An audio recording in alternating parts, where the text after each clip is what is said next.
We got another great chapter of GALAXIAS here with us, and in all honesty, with each chapter we just get more and more just instances of how this author has given us some really solid world building and just spreading out what this vast world we are currently in is about. And it just amazes me that within 6 chapters at this point, we have a lot to really think about, and once a couple more chapters come in and the videos start doing better, I'll probably just do baseline discussion and theorizing videos on what the future of the series can end up being, depending on what more information we could get, because there is a lot in this series in just 6 chapters that I could talk about, and lo and behold, at some point I will talk more about this series. Also actually got to see who that mad scientist or professor was that was mentioned in the previous chapter, and we got to see a glimpse of what this town might actually be about. But before we jump into things, don't forget to like and subscribe and hit the notification bell for updates on future videos. Really helps and it shows you guys enjoy the content I make here on the channel and shows you want to see more. And if you want to support the channel more directly, go and become a patron on my Patreon. For just $2 a month, you get access to my patron-only Discord server, early access to videos up to a week early that aren't chapter review videos, and other details where you can recommend me stuff to review. And I'm currently setting up stuff for potential live readings or watch parties on a bi-weekly basis once I get things figured out for that. You also get your name at the end of videos starting in September, and you can potentially get a shout out at the end of the video. I'm planning to make the Patreon and the Discord server as fun and as engaging as possible to make it worth your while. And also, if you want, go and use my referral link down below for Advanced GG and use my code GreekWeeb10 to get up to 15% off at checkout for some really nice supplements, shakers, and thermoses from Advanced GG. Really great flavors for focus, energy, and just straight up hydration. You will really enjoy it. Now with that out of the way, on with the video. Chapter 6 of GALAXIAS, titled Flyby. As the cover image is neraid and Jill just walking down a hill, as we get a bit of a lore drop. Essentially, groups of dragon knights form organizations called knighthoods. They possess domains commensurate with their power, and these domains are composed of various societies and cultures. Knights without domains may challenge other knights to duels, and the loser is stripped of their lands and authority. As we cut to Geo, and she is witnessing the outside border wall of the town that they are ending up going to, thanks to the help of the previous character that they met in the last chapter. As Jill was just incredibly enthralled with just how this looks, stating that it's just a continuous upheaval and erosion of the limestone bedrock created by natural castle wall. It's like a miracle of nature, as if it was just created by nature itself to be perfect for this whole walled off city. And the city's name is Uballé, the city of the White Hill. And it's even more massive than she initially thought it was. And Neraid states that he's excited to see what happens next. But Geo pauses for a second as she remembers from the end of the previous chapter about what was stated last time about this scientist Schmidt Zachmann, and how he stated to be a former subordinate of Yuri Holst and is part of that whole erasure campaign against him with the dragon government. As Geo instantly recognizes that this is the same thing with her, as since she's Yuri's daughter, she is literally #1 on basically being offed by the government. Geo then asks for more information about the subject matter, as we're told that the details aren't really privy to this guy, but he knows that Yuri Holst a few years ago essentially was engaged in research called his Final Challenge. Anyone who collaborated with him on that is basically part of that erasure campaign list, and that whatever this research was beyond this gentleman's understanding. But he then grips his leg as he says, "Anyway, I can't return to my town. They followed the regulations fair and square.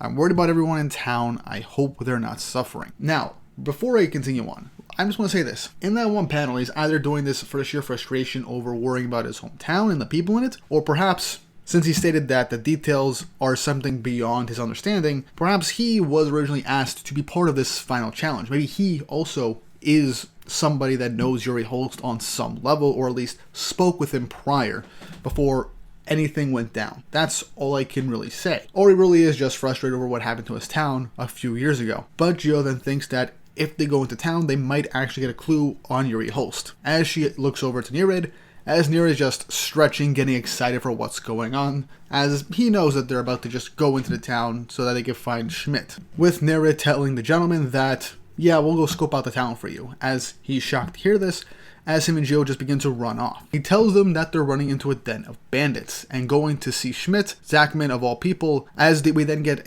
two of the exact same dialogue. I think he says no adventurer can suppress their curiosity just because of some danger.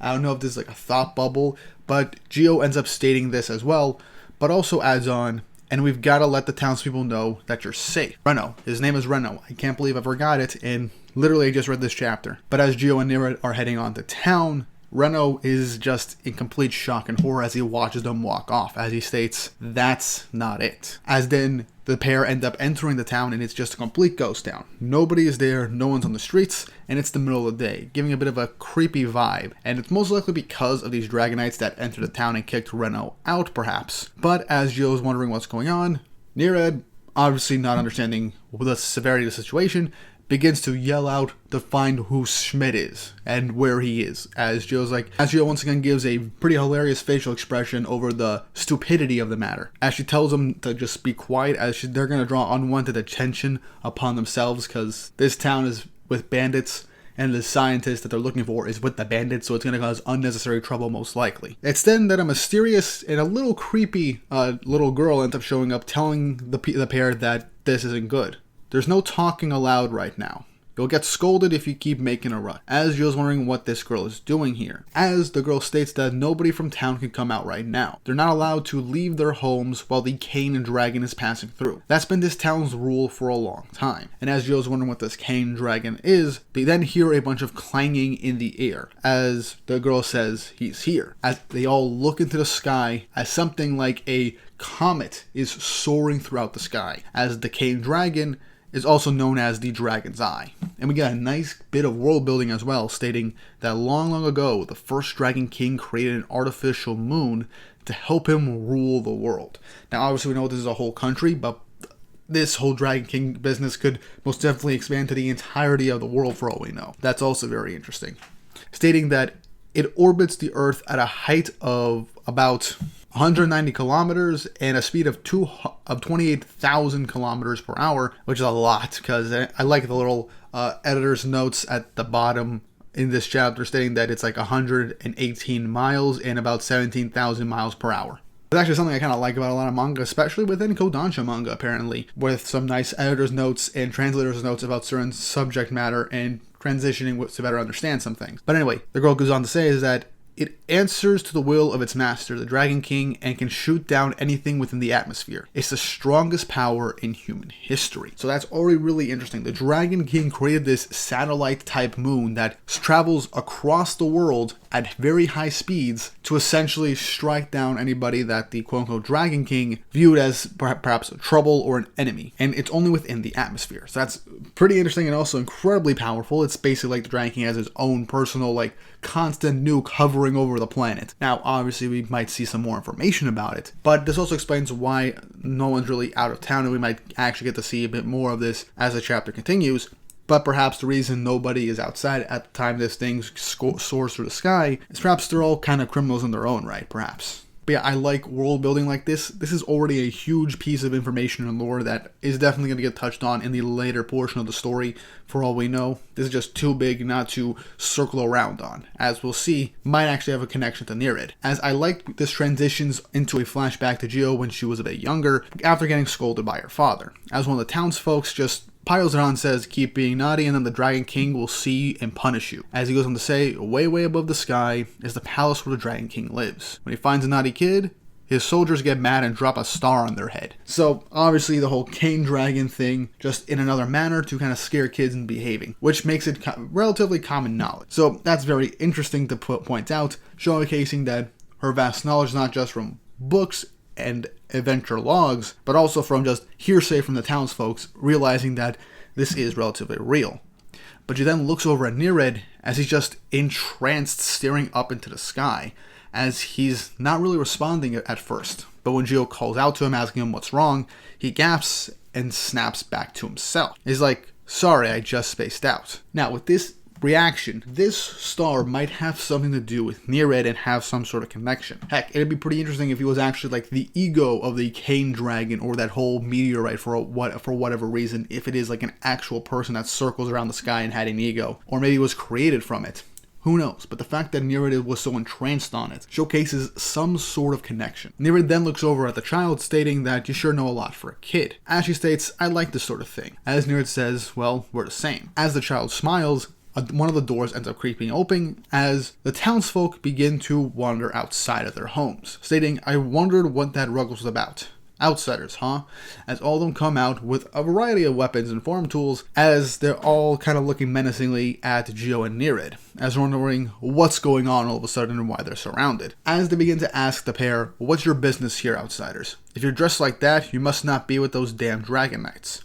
As neraid says, wait, hear us out. We came here to do something. We met this guy Reno, see, and we're here in his place. As then this townsman states, Reno, you're with Reno? Fine then. We'll just beat the shit out of you. As this shocks the two, as they're like, things here haven't been right since those damn dragon knights came to this town, but Reno's even more of a bastard than them. Things are finally better now that he's gone. Now, get the hell out of this town or we'll tie you up and throw you in jail. Now this is not what we thought, and definitely plays into how Reno reacted when he was talking about the town and everything with his past, as he seemed kind of concerned when Geo and neraid went there. And since this townsperson states that things haven't been the same since the Dragon Knights came to town, but stating that Reno was a bastard and that things are better now that he's gone, perhaps the town had a lot of problems, Reno tried to solve them, ended up being a pain in their necks, doing stuff to them. I have no idea. This might be an entire flip of the situation where Reno was one bad person running this town, but the Dragon Knights came here, they screwed everyone over, but to an extent it might be better now that Reno is gone. There's no clear indication as to what exactly they mean. But Geo states, please just calm down, we'll explain everything. Just let this child go home first, this is too dangerous. As the townsperson is like, child? What the hell do children have to do with this? Don't try to stall for time, you coward. neraid gets mad as he states, hey, are you for real? You call yourself an adult? As the person states, you're the one spouting nonsense. There's no child here. Ever since you showed up, it's only been you two. As we reveal that the little girl that was with Geo and neraid has disappeared. And for an instance, I was thinking, oh, maybe it was just some illusion or something like that. But as neraid and Geo are like, wait, what? We then see the child walking away through one of the alleyways, beginning to talk to herself, stating, I'd planned to just scope things out, but I ended up saying too much. Just as I had imagined, he really was in the area. I'd better head back and report for now. As the final page of the chapter showcases us the Mujina dragon, Schmidt Zachmann, as he states, it's an honor to meet you, Wave Dragon, ending the chapter. Okay, first off, let me just say this. Mujina Dragon, there's a nice little a translator's note stating that it's a shape-shifting badger from Japanese mythology. And this guy's dragon tail looks so freaking menacing, and this gives him the ability to shapeshift. So they had met Schmidt from the very start of entering this town, and he was just scoping things out, seeing what these two wanted. But after talking with neraid and Geo, he ends up calling him the Wave Dragon. So that is most likely what the power / dragon neraid is right now, and he might actually know to an extent who neraid ends up being. Who he is, or at least some indication or clue to why neraid is the way that he is. I'm full on stating this out of pure speculation, but it might be there. And based off of how the townsfolk are like, things are not as they seem in this entire town. Heck, with this transformation and shapeshifting, perhaps Schmidt did something to get the townsfolks on the bad side of Reno to make Reno seem like a bad guy for all we know, and then the rest of the Dragon Knights showed up. Who knows? There's a lot we can really talk about and speculate over for this. But yeah, we had a pretty cool start to this arc. We got some more world building about the Dragon's Eye, or the Cane Dragon, neraid's seeming connection to it, the reveal of Schmidt Zachmann, who has this really awesome looking design, and the Wave Dragon reveal of that potentially being what neraid's ability is. But another solid chapter for GALAXIAS. I am so excited about what's going to happen in the future. We're definitely going to see what's going on with this town in Reno, and then we'll get a proper meetup with Schmidt and the main group. Heck, based on the laws of Shonen, after whatever fight ends up ensuing, perhaps Schmidt will join neraid and Geo and be an ally. I mean, literally, in the previous chapter, Geo was stating that they need friends and allies along their journey. It'll make things easier, and also a lot more fun. So if this Reno guy doesn't end up being a ally, I say Schmidt is, because A, we're building up to it, And also, his design is just so much sicker than Reno's. He has such a cool design that it'd be a real shame for him not to be in the group. Then a shapeshifting ability can really come in handy in the future for all we know. But that's just my thoughts on the matter. What did you guys think of this chapter? Leave your thoughts and opinions in the comments section down below. And if you haven't already, like and subscribe and hit the notification bell for updates on future videos. It really helps, and it shows you guys enjoy the content I make here on the channel and shows you want to see more. Now with that all said and done, I hope you all have an awesome day.